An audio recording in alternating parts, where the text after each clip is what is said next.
I'm Greg Cummings, the CEO of Power100. We are in Lake Elmo, Minnesota, where Lindus Construction put this beautiful new addition on.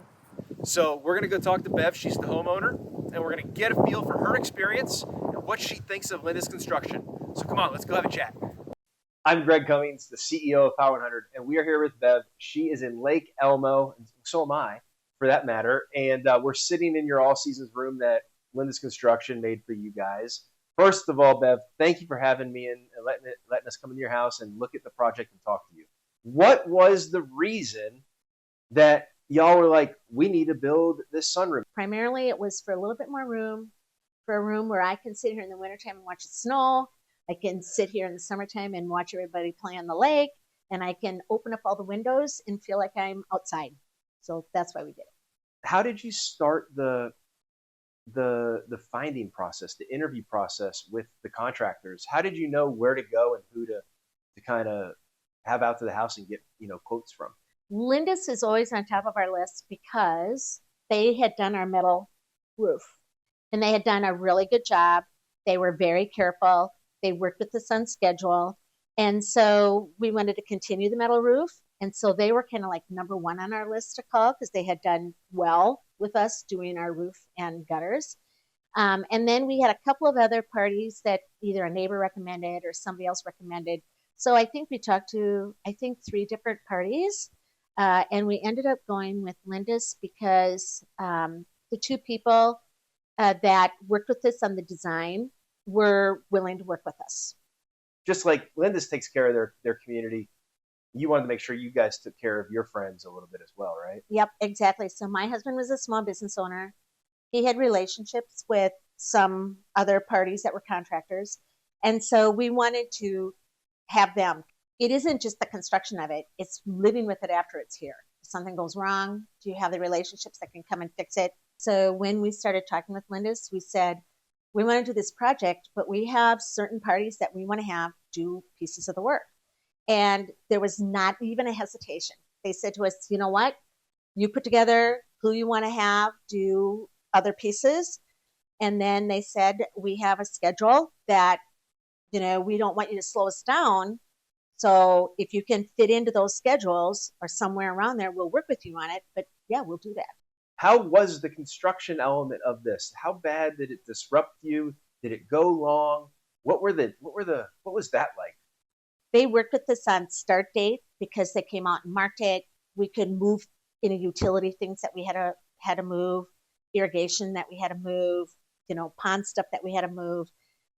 They worked with us on that schedule. They started when they said they were going to start. They did a really nice job. And in particular, they have several layers at Lindus. The most important layer to me was the folks that were here every day working. His name was Dave, and he was the main carpenter on this. He did it as if it was his own home. Well, what would you do? He goes, well, if I were going to do it in my home, I would do it this way. And I would do it this way because. I think example after example like that, where he didn't just do it. If he felt there was a better way than the way that they had originally planned, or that he did it and it didn't look right, he came to me and said, I don't think you're going to be happy with this. And I had enough of a rapport with him that, I just think he did what was right because they want to do what was right. Because Lindus also has the quality control at the very end, right? Yes, they did. So and we used them. Talk to me about that. The quality control came out. And I think within a very short period of time, they had the window folks back out here to readjust the windows. These big windows are a little tricky. They worked at it until they got that done. They sent a crew out that completely recaulked. They sent a crew out that repainted. And the quality control, he said, you know what? We're going to withhold X amount. Don't pay us X amount of the final payment until we have this done. And so that's pretty fair. Yeah. Out of everything that they did, what stands out the most to you? There was a big storm that was coming. And I don't know who Dave called. But the next thing you know, this gutter crew shows up. and it was later in the day. That's Lindus. That was Lindus. Yep. It was the Lindus gutter crew. I don't know that I've ever seen contractors run. They parked. Do you know what I mean? I definitely know what you mean. You know, I mean, they work hard all day. They're on their feet all Yeah. day. That's not a slam.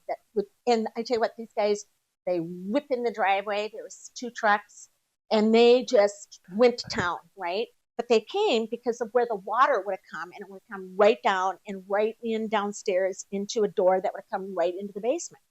And they wanted to make sure that that didn't happen. And boy, I tell you, they were running and they were working, and so much so that I even offered, can I give you something to drink? Can I give you something? Because they were, I mean, how often do you see that, right? They just, hustled. Now that the project's all said and done, is there anything that is going on with the projects that you've had done that is bothering you that's not finished, or that they won't return your call on, or they won't come out and do? They have always returned our phone calls, and they have always come and fix what they said they're going to fix. Well, that's about all you can ask for, right? If you like this interview with Bev and you want to see more like it, visit our website, power100.io. And as always, until next time, power up.